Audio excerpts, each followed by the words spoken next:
In this video, we're going to look at Cambridge International AS and A-Level Mathematics 9709, Probability and Statistics 1, Paper 5.5 from May-June 2025. Let's start with question 1. Two fair six-sided dice with faces labeled 1, 2, 3, 4, 5, 6 are thrown. The two scores are noted. The random variable x is defined as follows. If the two scores are equal, x is equal to 0. If the scores are not equal, x is the larger score minus the smaller one. Part A says draw up the probability distribution table for x. Before we can draw up a probability distribution table, we need to consider the possible values of x. So we need to consider the scores that we are working with. We have two dice, one with faces 1 to 6, and a second dice labeled with faces 1 to 6. Let's see what x values we are working with. If the two scores are equal, x is 0.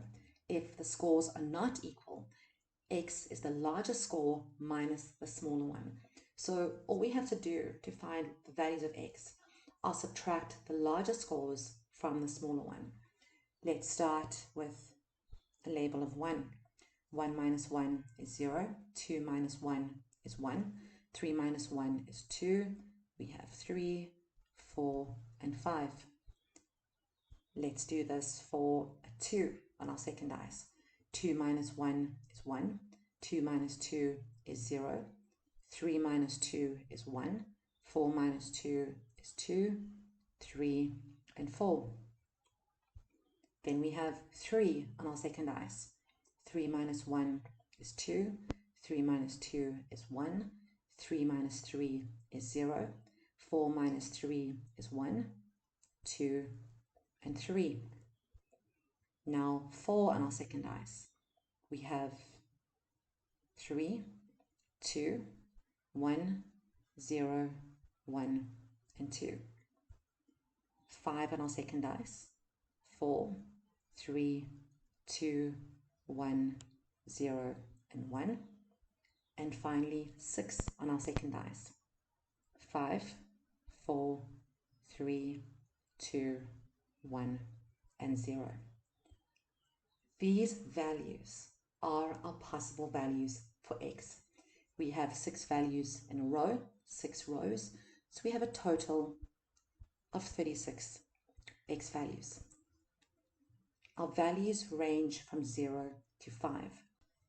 Now I can make some space and draw in my distribution table.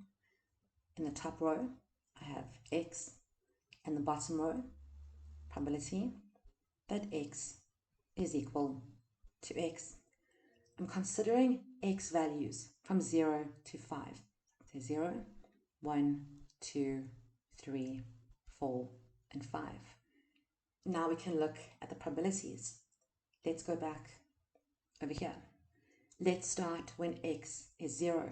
I have 1, 2, 3, 4, 5, 6 zeros out of a total of 36. So the probability of 0, I can say 6 over 36. You don't need to simplify your fractions in your table, so I'm going to leave these as they are. Now let's look when x is 1. I have 1, 2, 3, 4, 5, 6, 7, 8, 9, 10 ones. So probability of 1 is 10 over 36. Now let's do 2. 1, 2, 3, 4, 5, 6, 7, and 8. I have 8 2s. The probability of 2 is 8 out of a total of 36. Let's do 3. I have 1, 2, 3, 4, 5, and 6. I have 6 3s. Probability of 3, 6 over 36. Let's do 4. 1, 2, 3, 4. I have 4 4s, so probability 4 out of 36. And finally, let's do 5. 1, 2. 2 5s gives me a probability of 2 over 36. And this is my distribution table. Now we can move on to part B. Find the estimated mean and the variance. When working with distribution tables, to find the estimated mean, we use the formula sigma x p. In other words, we multiply each value of x by its respective probability, and then we add these values together. So let's look at our table from part A. When you multiply anything by 0, it gives us an answer of 0. So we don't need to consider this column over here. So let's look at the rest. I have 1 multiplied by 10 over 36, which is simply 10 over 36.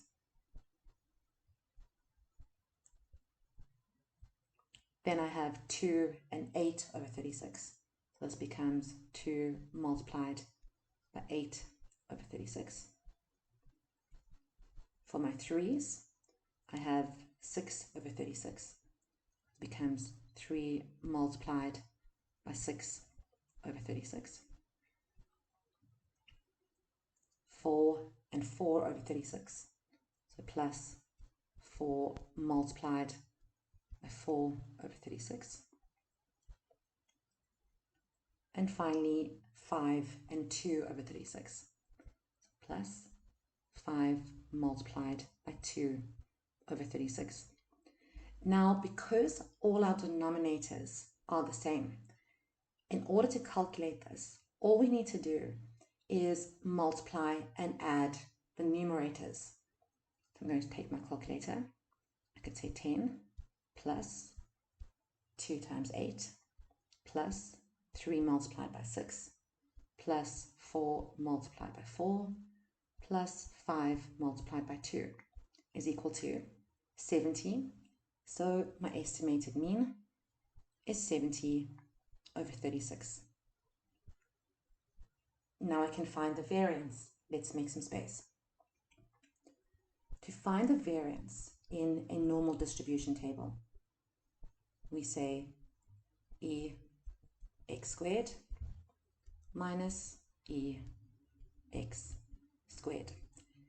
E x squared like this is the square of the mean.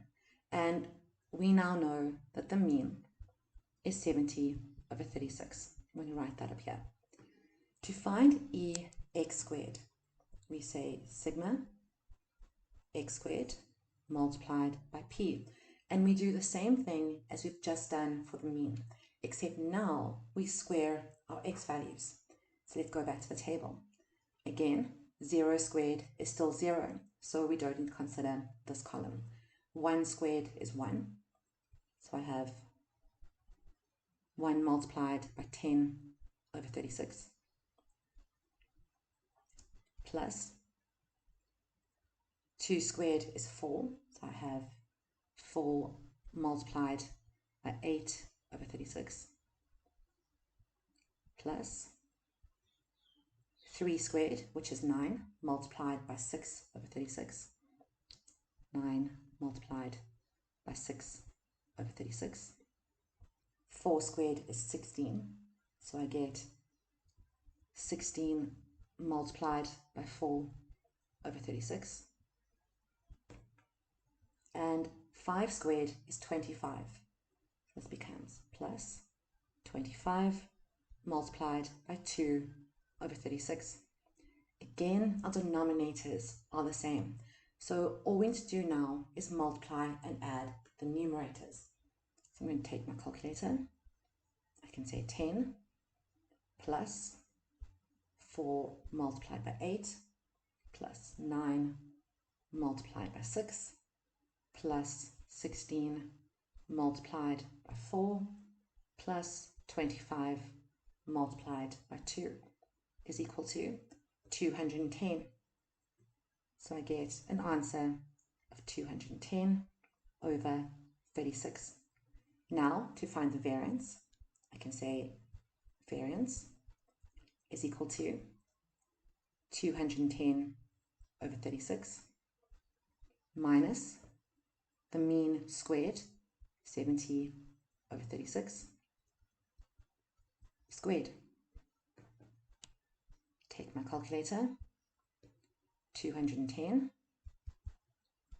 over 36 minus, open a bracket, 70 over 36, close the bracket, squared is equal to 665 over 324. Let's make it a decimal. And we get 2,052. Round that off, and we get 2,05. This is our variance. The heights of trees in a certain forest are classified as tall, medium, or small. The heights can be modeled by a normal distribution with mean of 20 meters and standard deviation of 5 meters. Trees with a height of less than 14 meters are classified as small. Part A says for 150 randomly chosen trees from this forest, how many would you expect to be classified as small? We are working with normal distribution, so we can use the formula Z is equal to x minus mu over standard deviation sigma. Trees with a height of less than 14 meters are classified as small. This is our x value. We have a mean of 20 and a standard deviation of 5. So we can put these values into the formula. I can say Z is equal to x 14 minus mu 20 over standard deviation of 5. Take my calculator. 14 minus 20 divided by 5 is equal to negative 1,2. So Z is equal to negative 1,2. To find the probability of a negative Z value, I can say the probability of negative 1,2 is equal to 1 minus the probability that Z is positive, 1,2. Now I can find the probability in my distribution table. Z is 1,2.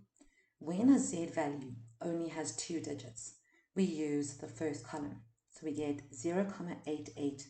So we can say that this is equal to 1,0,8849. Take my calculator. 1 minus 0,8849 is equal to 0,1151. This is the probability the tree is classified as small. But the question wants us to determine how many trees we would expect to see as classified as small out of a total of 150. So all we do is multiply this by 150. So multiply by 150 is equal to 17,26. It is a whole tree, so round off to the nearest whole number. And we get an answer of 17 trees. And now we can move on to part B. Trees from this forest are classified as tall if their height is at least h meters. 25% of these trees are classified as tall. The word at least means that these trees have to be h meters or higher. So we can see that the probability that x is greater than h is 25%, which as a decimal is 0,25.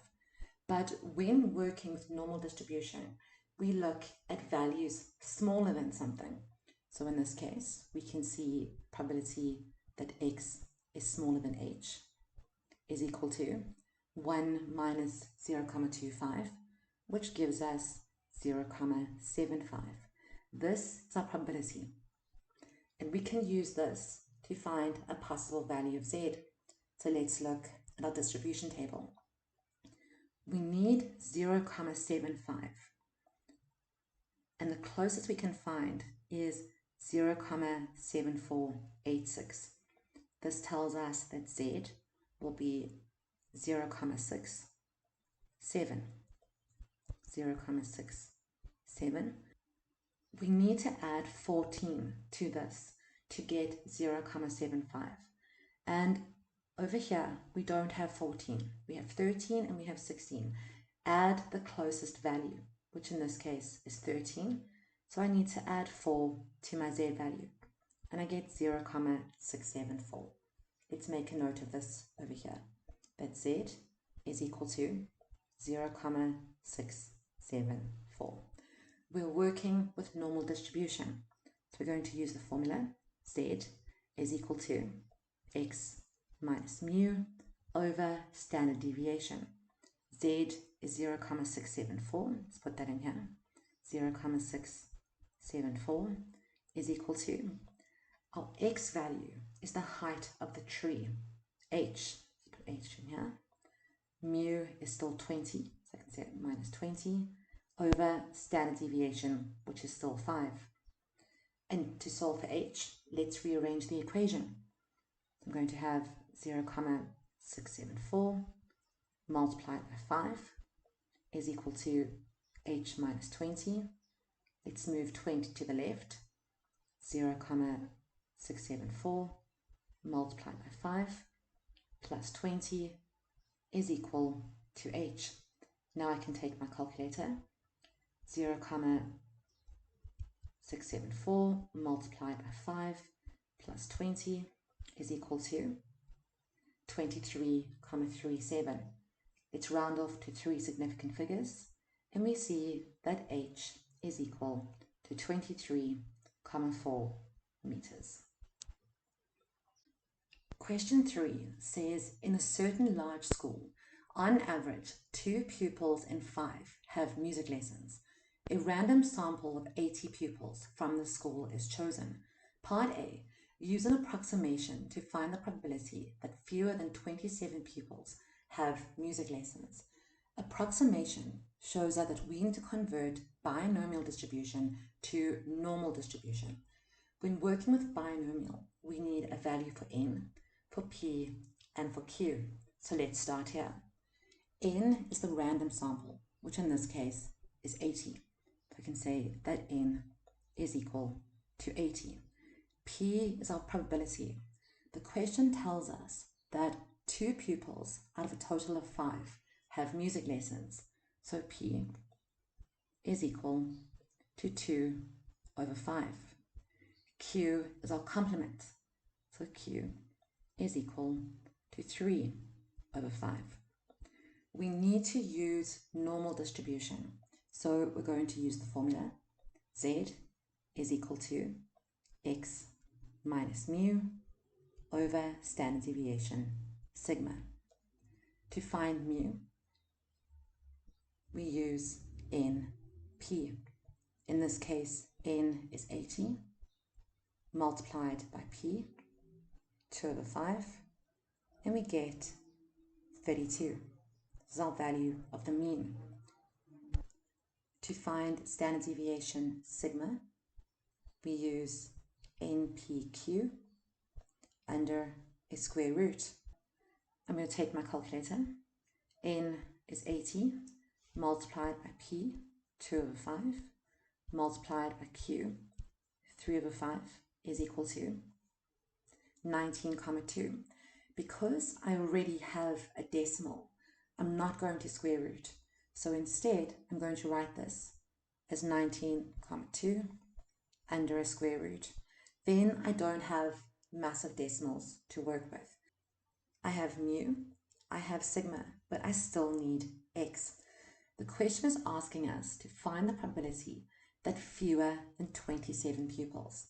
So the probability that x is smaller than 27. In order to account for this, because x is smaller than 27, we need to subtract 0,5 from 27. So x is equal to 26,5. Now that I have my values, I can put them into the formula. I can say z is equal to 26,5 minus mu 32 over sigma 19,2 under a square root. Now I can take my calculator, 26,5 minus 32 divided by the square root of 19,2 is equal to negative 1,255. So this is my z-score. Z is equal to negative 1,255. Because z is negative, I can now say the probability of z is going to be equal to 1 minus the probability that z is positive 1,255. Now I can look at my table. I have 1,2, go down to 5, and I get 0,8944. 0,8944. But z has another 5. So 5 is over here. Go down, and I see I need to add 9 to this value, and I get 0,8953. So my equation becomes 1 minus 0,8953. Now I can put this into my calculator. 1 minus 0,8957 is equal to 0,1047. Leave your answers to 3 significant figures, and I get 0,105. And now we can move on to part B. A random sample of 10 pupils from the school is now chosen. Find the probability that no more than 2 pupils have music lessons. The word no more than 2 tells us that we are working with either binomial distribution or geometric distribution, but we have a total of 10 pupils to work with.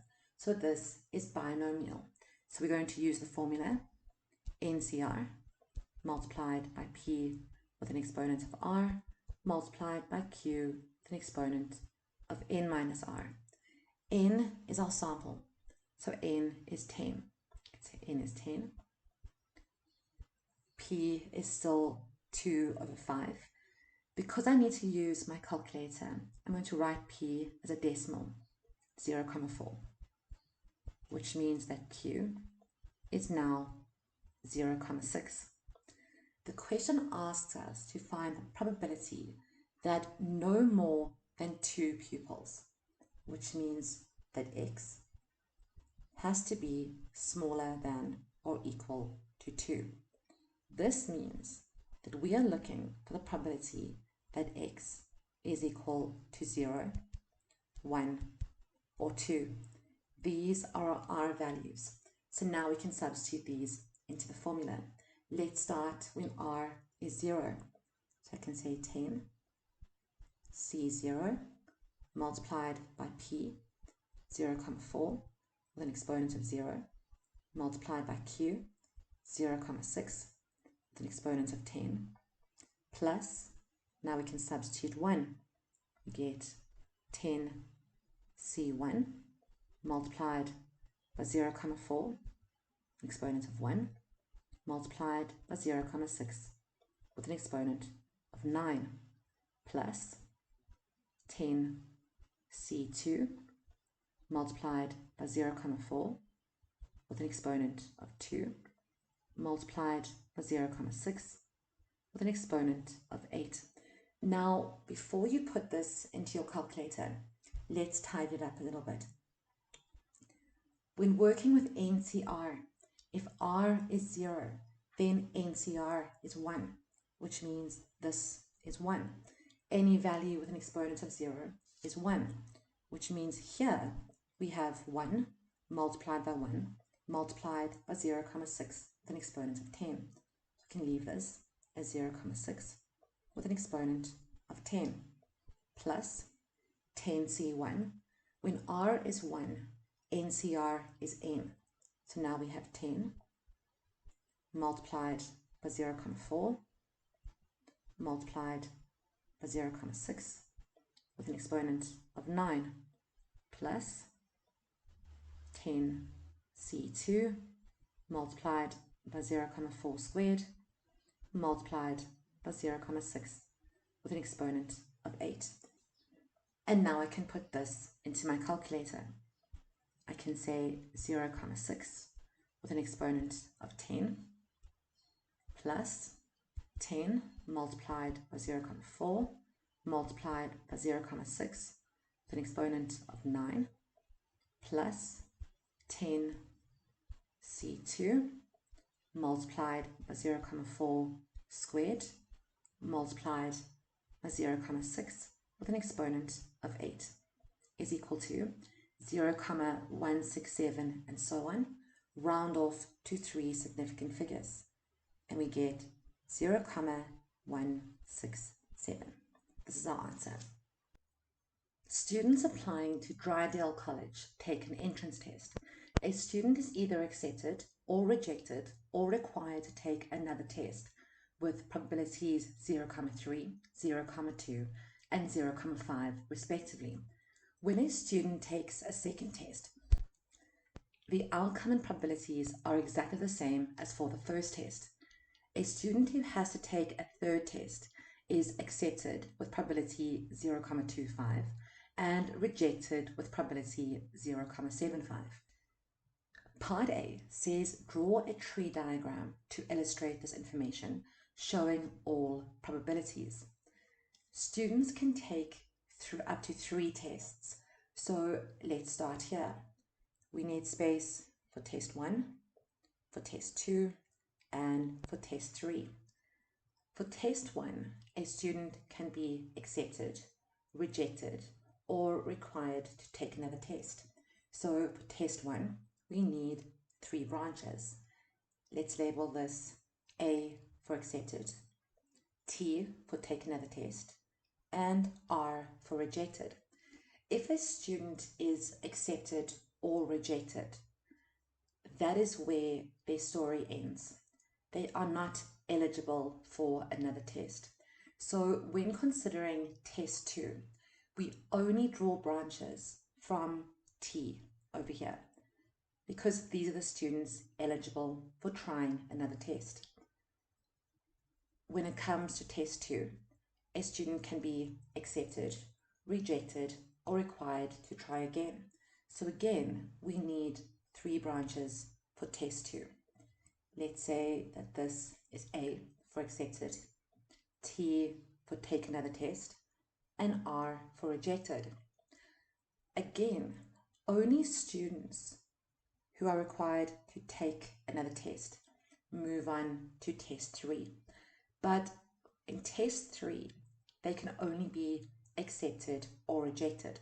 So here we only need 2 branches, 1 for accepted and 1 for rejected. Let's label this A and this one R. And now we can fill in our probabilities.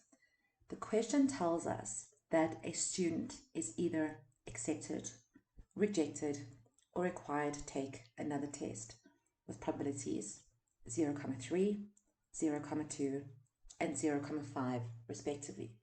So the probability they are accepted on their first test is 0,3. Probability they are rejected on their first test, 0,2. And the probability they are required to take another test is 0,5. The question also tells us that when a student takes a second test, the outcomes and probabilities are exactly the same as the first test. So the probability of being accepted after the second test is 0,3. Probability of being rejected after the second test is 0,2. And the probability of being required to take a further test is once again 0,5. Finally, the question tells us that when taking the third test, if a student is accepted, it is with a probability of 0,25. You can put that in over here. And the probability of being rejected is 0,75. I can put this in over here. And this is our tree diagram. Part B says find the probability that a randomly chosen student who applies to Drydale College is accepted. And from part A, we can see that a student can be accepted after their first test, or after their second, or after their third. And we need to account for all three possible options. So we need to look at the probability that a student is accepted after their first test or after their second. But if a student is accepted after their second test, that means they got try again after their first, and we need to account for this as well. Or they can be accepted after their third test, which means we have to consider the probability of take another test after the first test and take another test after the second test, and then accepted after the third. And we can use our tree diagram from part A to find the respective probabilities. So let's start with the probability that a student is accepted after test 1. And we know that this is 0,3. I can say 0,3 plus, if a student is accepted after their second test, it means they had to take another test after their first test and then accepted on the second. We have one probability and another, so we multiply these together. And accepted after the third test, which means take another test after test 1, take another test after test 2, and accepted after test 3. So we have 0,5 multiplied by 0,5 multiplied by 0,25. And now I can put this into my calculator. So I can say 0,3 plus 0,5 multiplied by 0,3 plus 0,5 multiplied by 0,5 multiplied by 0,25 is equal to 0,5125. 0,5125. This is the probability that a student is accepted. And now we can move on to part C.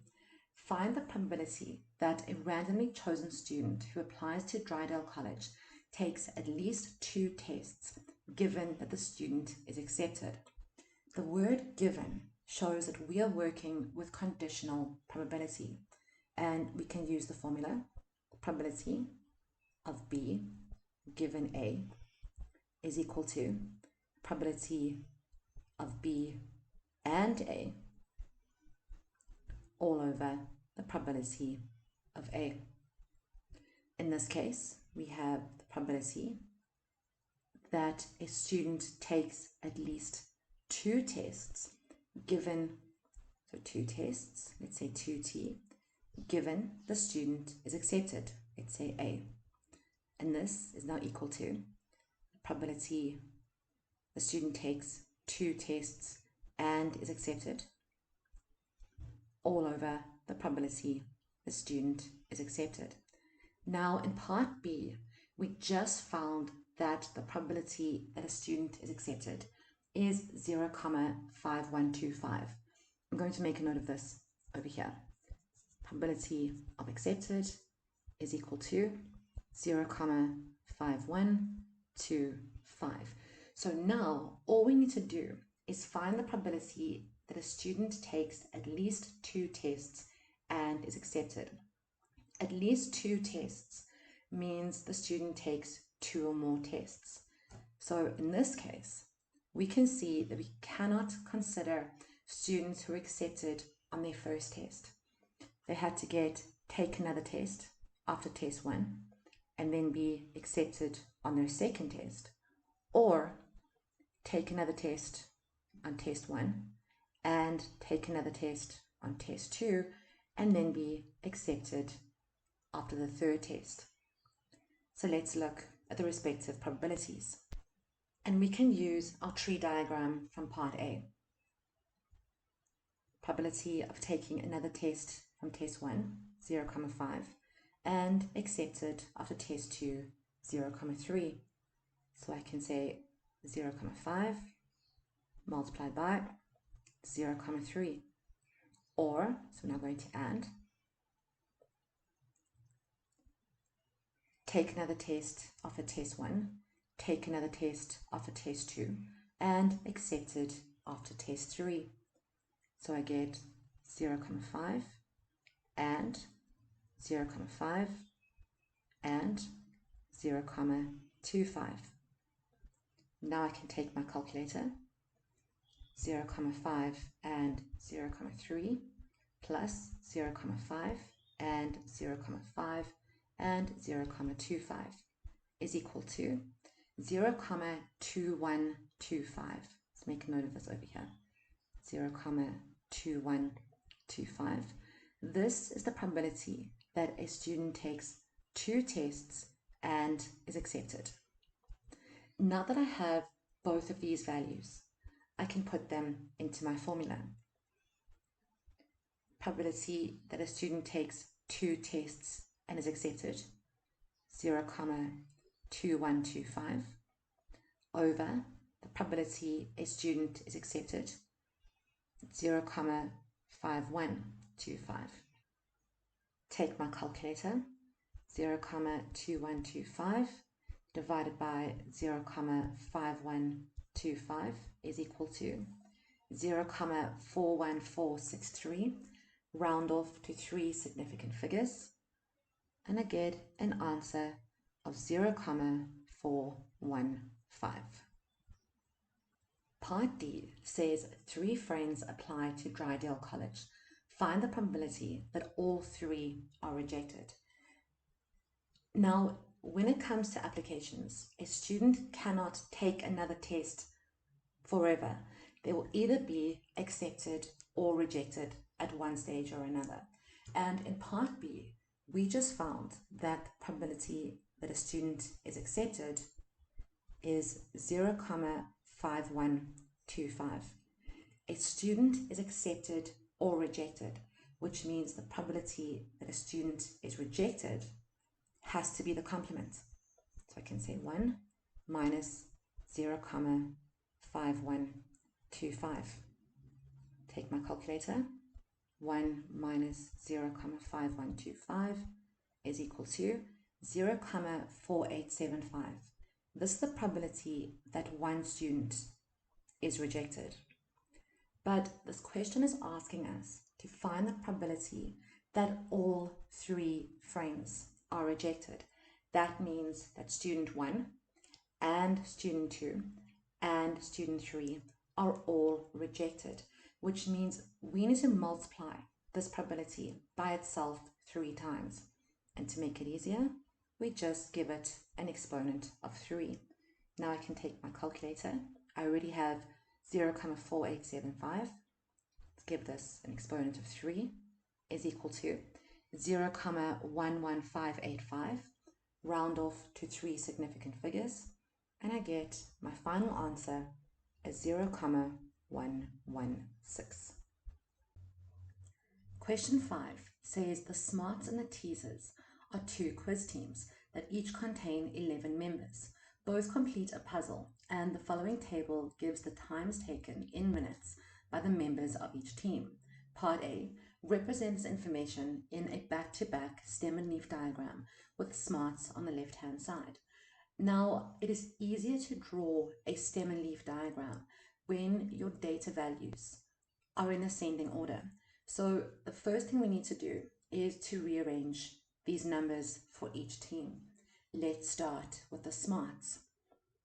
The lowest value they have is 9. Let's say 9. Then we have 11 and 13. 18. Let's cross out these. We have another 18. Now in the 20s, we have 22 and 28.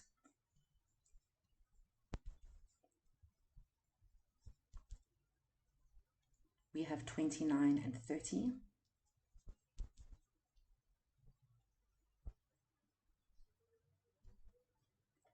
and then we have 38 and 41. Let's tidy this up and do the same thing for the teasers. Their lowest score is 12, so we have 12 and 15. We also have 18. In the 20s, we have 21 and 2 25s.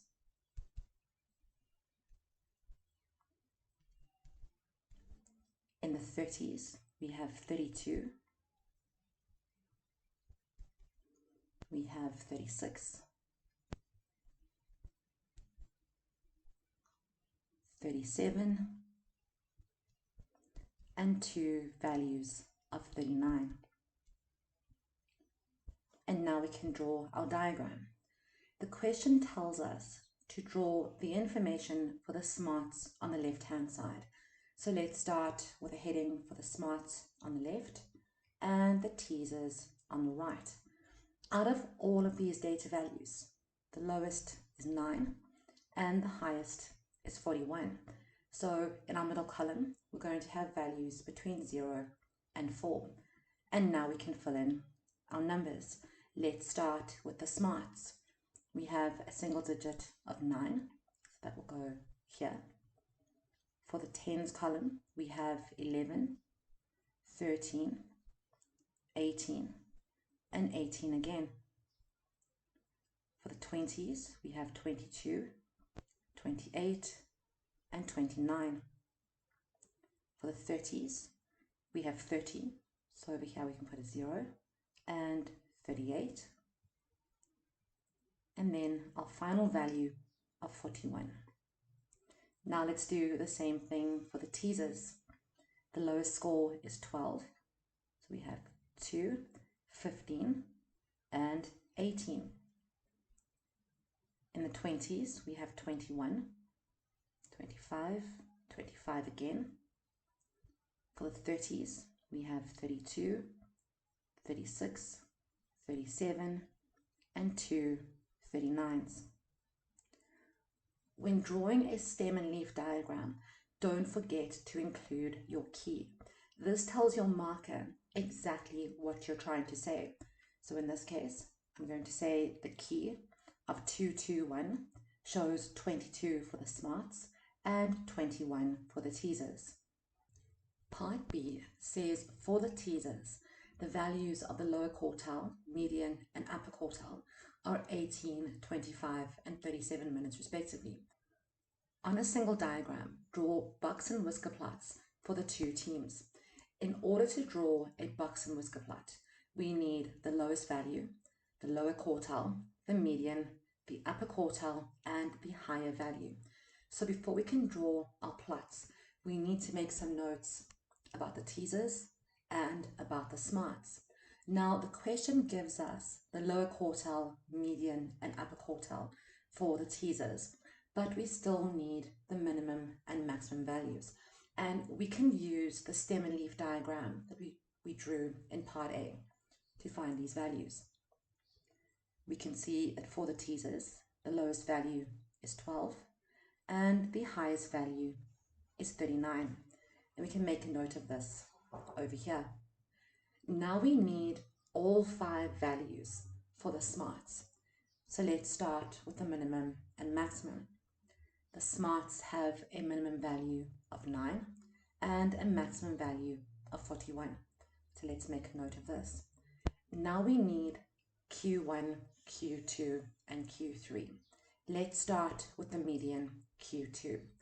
To find the position of a median, if you have an odd number of data values, we can say the position is equal to n plus 1 over 2.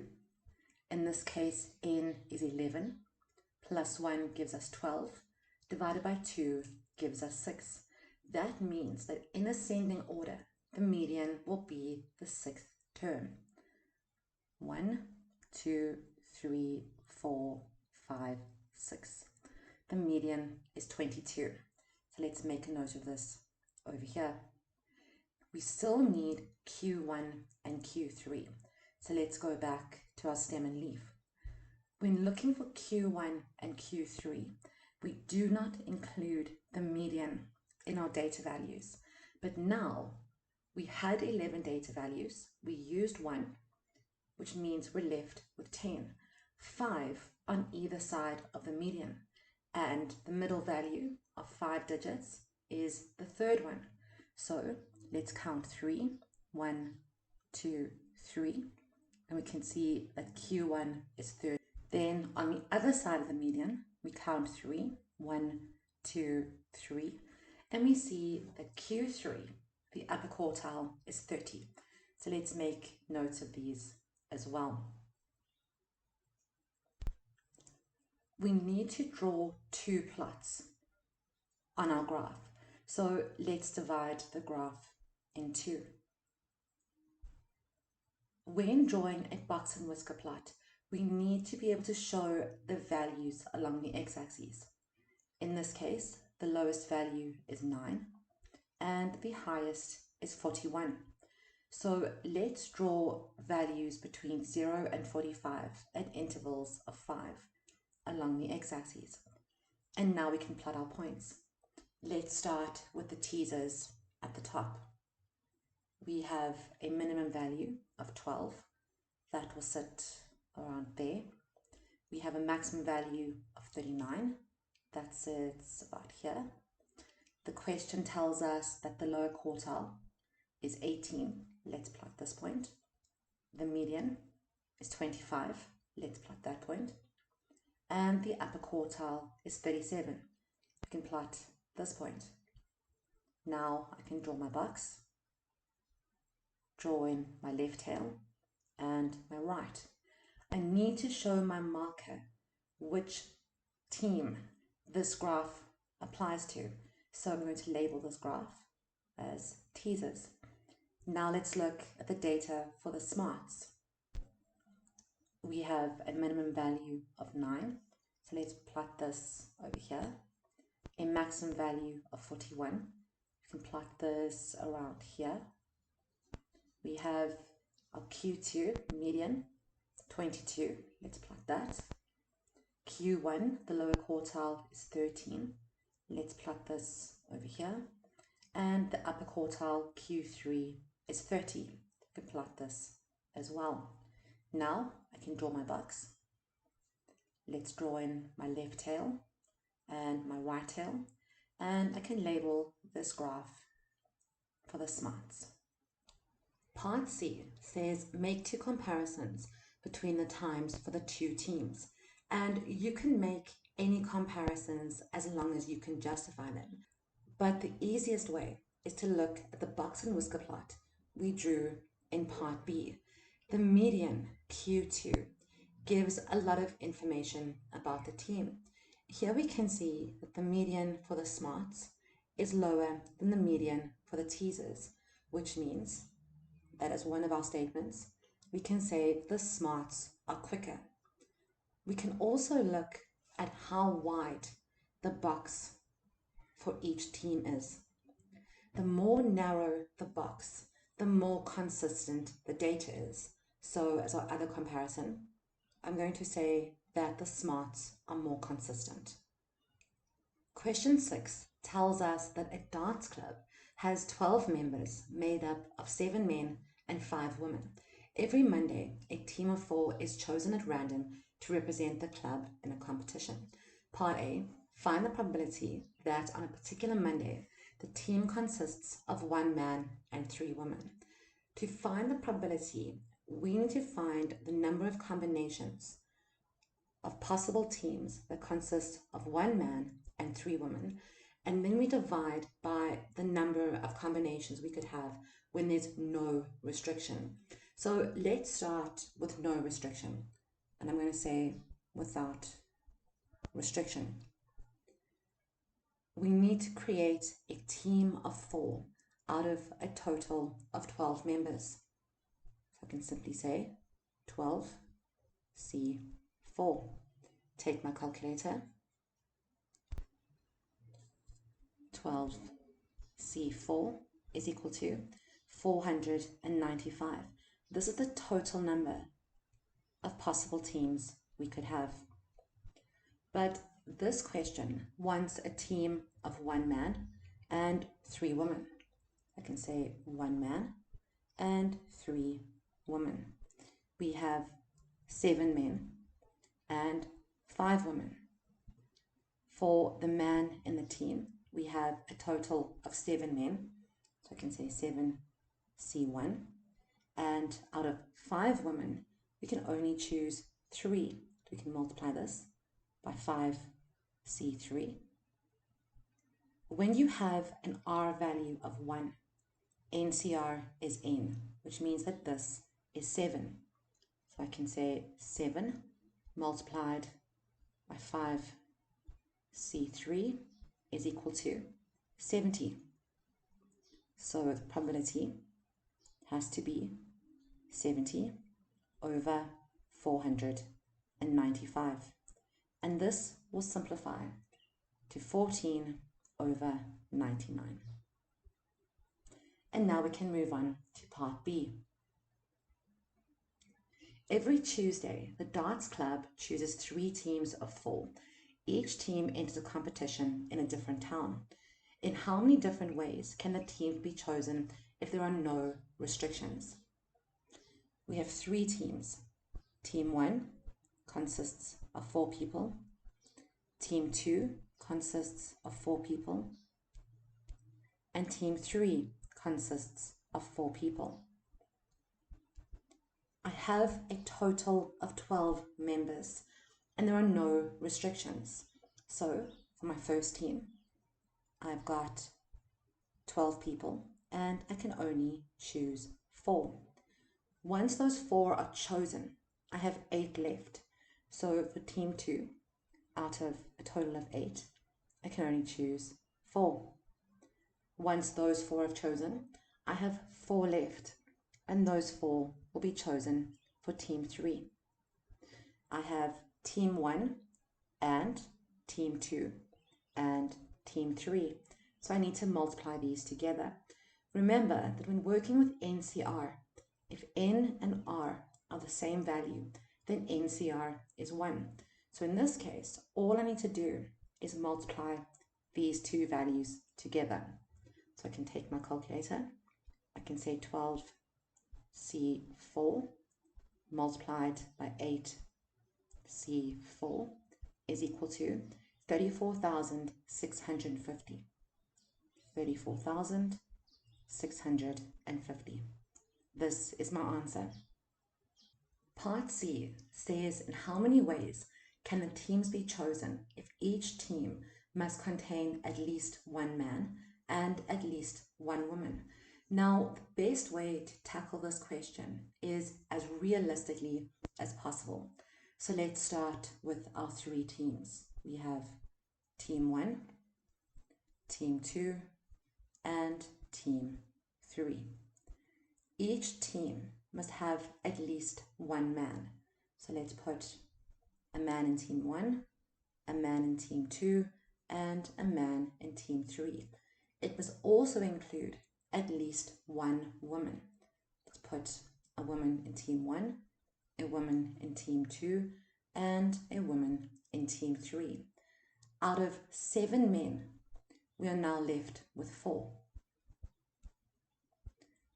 And out of 5 women, we are now left with 2.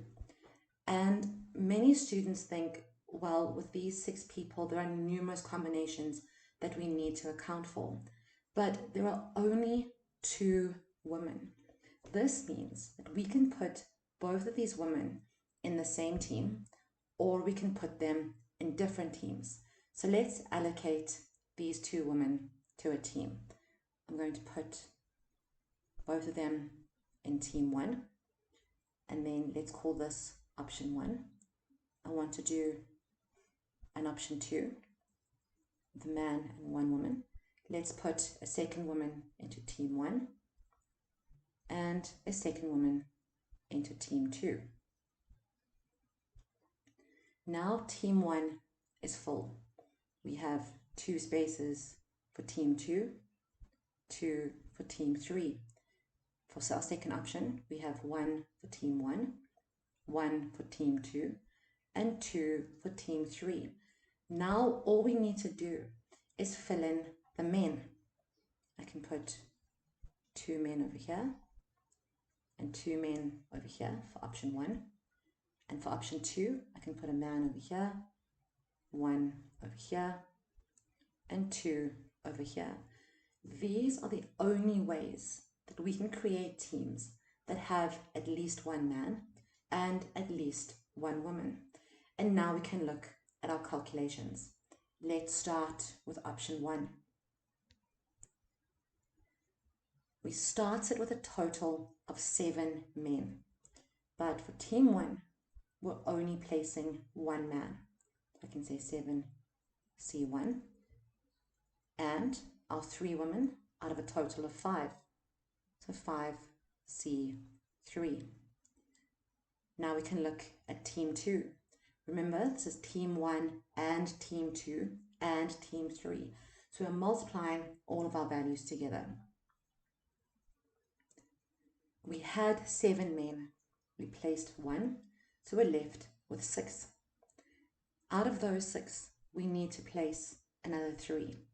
So I can say 6C3. We had 5 women. We placed 3, which leaves us with 2. We need to place 1, so we say 2C1. Now for team 3, we have to place the last 3 men. We have 3 left and 3 places, so we say 3C3, and 1 woman, 1 spot, 1C1. But please be careful here. This team has 1 woman and 3 men, and so does this one. And we need to account for repetition. So to do that, we multiply by the number of teams. We have 3 teams, so we're going to multiply by 3 factorial. And then we divide by the number of repeated items. This one is the same as this one, so we divide by 2 factorial. And now you can put all of this into your calculator. I'm going to simplify it. When I have an R value of 1, NCR is N. So this becomes 7 multiplied by 5C3. Let's take my calculator. 7 multiplied by 5C3 is equal to 70. Multiplied by 2C1 is simply 2. So I get 6C3 multiplied by 2 is equal to 40. When you have an N and an R value that are the same, NCR is 1, which means this is 1, and this is also 1. And you know that when you multiply a value by 1, it remains the same, which means all we need to do now is multiply 70 and 40 by 3 factorial over 2 factorial.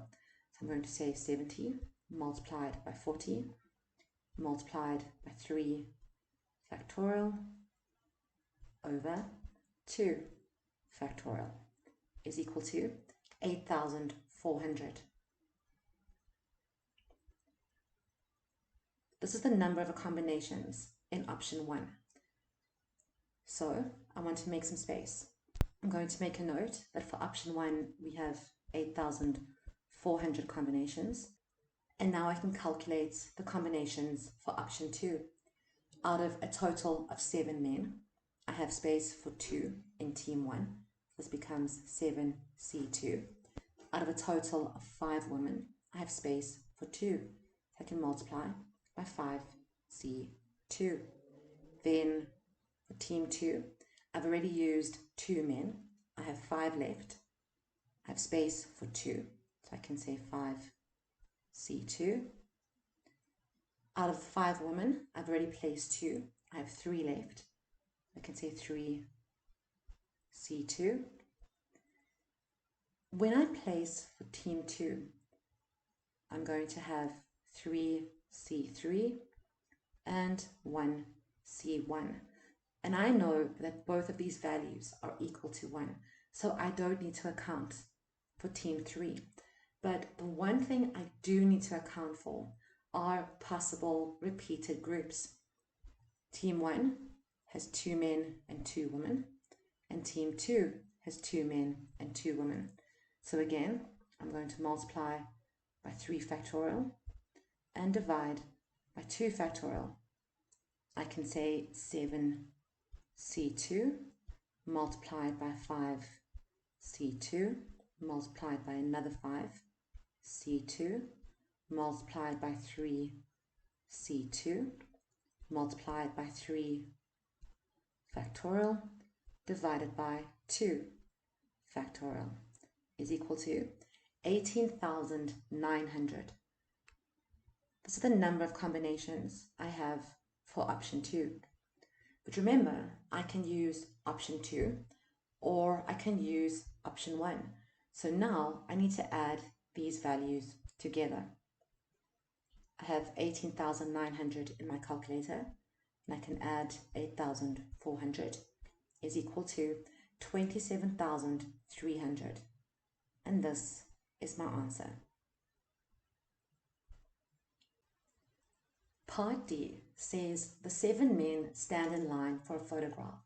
2 of them are brothers, George and Harry. How many different arrangements are there of the 7 men in which there are exactly 2 men between George and Harry? Let's start with George and Harry. We have George first, 2 men between them, and then Harry. Let's put this into a bracket. We have 4 men out of 7, so we need space for another 3. Let's count our bracket as 1. So we have 1, 2, 3, 4. We're working with an arrangement, so let's start with 4 factorial.